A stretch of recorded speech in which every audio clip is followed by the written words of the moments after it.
के सुघोर हमसे मार दोगे पलटी। अरे ऐसा नहीं है, तुम गलत समझ रही हो। दिल लेने देने की न करनी है गलती, देख के सुघोर हमसे मार दोगे पलटी।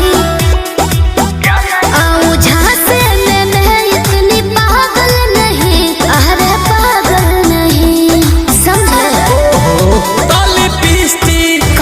ताली पीस्टी खराब होगा काजल नहीं। अच्छा। खाली नथिए उतारूंगा छागल नहीं।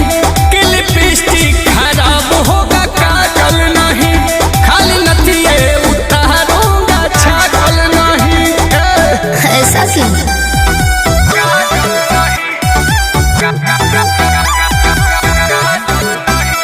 Music by Arya Sharma.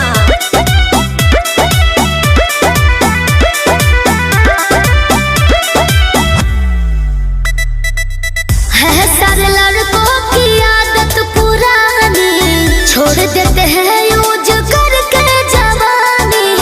दिल में किसी को बसाना नहीं है, होना नहीं है किसी की दीवानी। ऐसा क्या? हाँ जी। टाका फीट करते हैं फिर वो चीट करते हैं अपने यार को।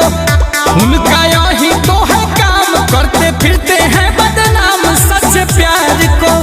लिखी तो हरो लीलार पर टांगल नहीं, यार टांगल नहीं।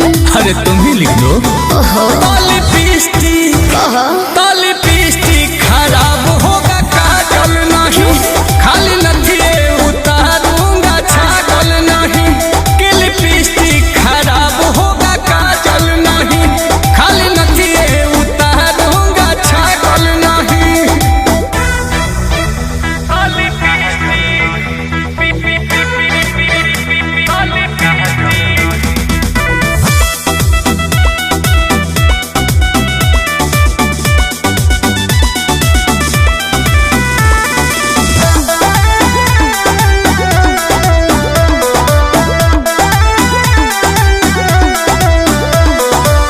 अच्छा है लड़की पटाने के फंदा, होना नहीं है मोहब्बत में अंधा।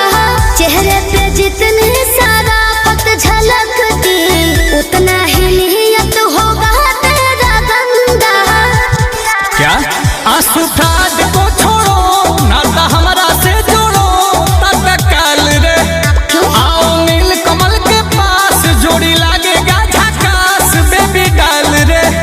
दिल जागल सही, दिल लागल यही, अरे लागल यही। अरे सही पकड़ी हो। ताली पीस्टी खराब होगा काजल नहीं।